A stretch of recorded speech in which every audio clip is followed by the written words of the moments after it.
Hi there.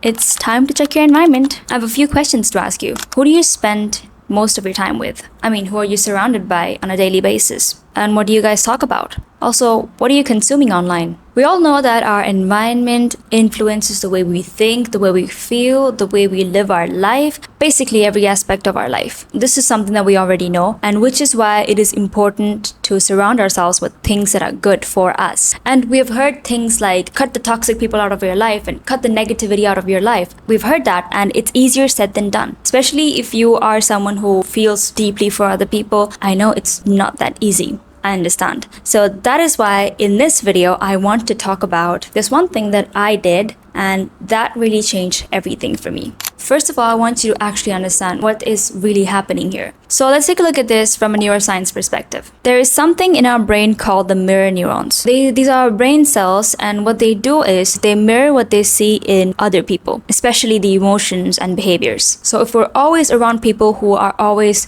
complaining, always sad, and always negative, our brain starts to copy that, not consciously. You're not putting any conscious effort into it, your brain does it automatically. So your environment isn't just influencing you, it is actually rewiring your brain without you even realizing it. Now, if we're looking at it from a psychological perspective, there's a phenomenon called emotional contagion. It is basically the same thing. When you're around negative people, you automatically start absorbing it and you start mimicking their emotions. And here, I'm not talking about friends sharing their struggles or talking about what's going on in their life and what's troubling them. That is absolutely not what I'm talking about, because sharing struggles and being vulnerable is actually an important part of friendship. I'm talking about the people who are always complaining. They're always talking about how their life just sucks.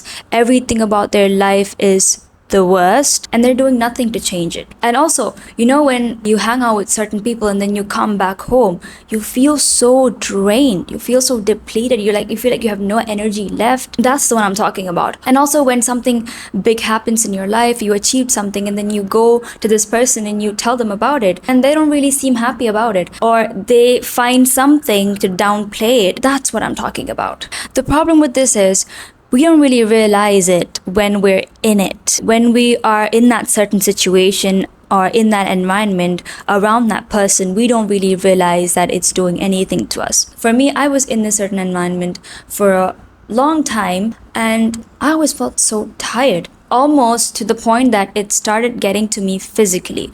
I was always having headaches, and I was always tired. And on days that I really tried to get it all together and try to do something, I just couldn't do it. And I didn't realize it when I was in that environment. But when I got out of it, that's when I started realizing, oh my God, I was so stuck. So this is the problem with it, right? When we're in it, we don't realize it. That's why actually now I want you to sit here and think if you have a similar experience and really think about how it is affecting you. Also, guys, today I didn't really want to hold the mic in my hands, but I don't have anywhere to clip it on, so I'm holding it in my hands today. I hope you don't mind. So now, even if you know this relationship or this friendship is not good for you, you might still find yourself going back to it. And that is not your problem. That is just how our brain is. Our brain does not like change. Change or anything that is new is uncomfortable for our brain. So we just like to stick with what is familiar, what we already know. So this environment, even if it's not good for us, that is what we're familiar with. And anything that we know is comfortable, so we are just going to go back to it. And this is where a conscious decision has to be made. You have to consciously choose to do it differently. Now, I wouldn't ask you to just cut people off, especially if it's someone that you meet every single day, maybe someone in your family or in school. It's not so easy to just cut them off, right? So I wouldn't ask you to do that, but you can limit your access. You don't have to be always available for this person. So when you're in this environment and you feel like, oh, this is really getting to my head, I feel like it's really starting to drain my energy, you can exit. You can distance yourself from that conversation, or you can try to change the subject, or if it doesn't happen, you can just distance yourself. You're not obligated to listen to everything that they have to say. This is called setting healthy boundaries. And now when you start setting these boundaries, I'm not gonna tell you that they're not gonna notice obviously they're gonna notice that you are kind of distancing yourself or you are kind of moving away from it. And some people will have a problem with it. They would tell you stuff like, oh, you've changed now and you're acting different, or you've become so different now. The reason for why they have a problem with you having boundaries is because they benefited when you had no boundaries. Now that you're not always emotionally available to them, they don't really like it because they can't really benefit from you anymore. So that's why they're gonna come and say all these things to you. But you have to know that this is your energy and your energy is your currency. So if you know the amount of money that you had in your hand, you wouldn't just go mindlessly spend the money, right? Because you know if you just spend it like that, you would have nothing left. Just like that, your energy, your emotional availability, and your time are limited resources as well. And it is supposed to be put into things that lift you up and elevate you. But when it's always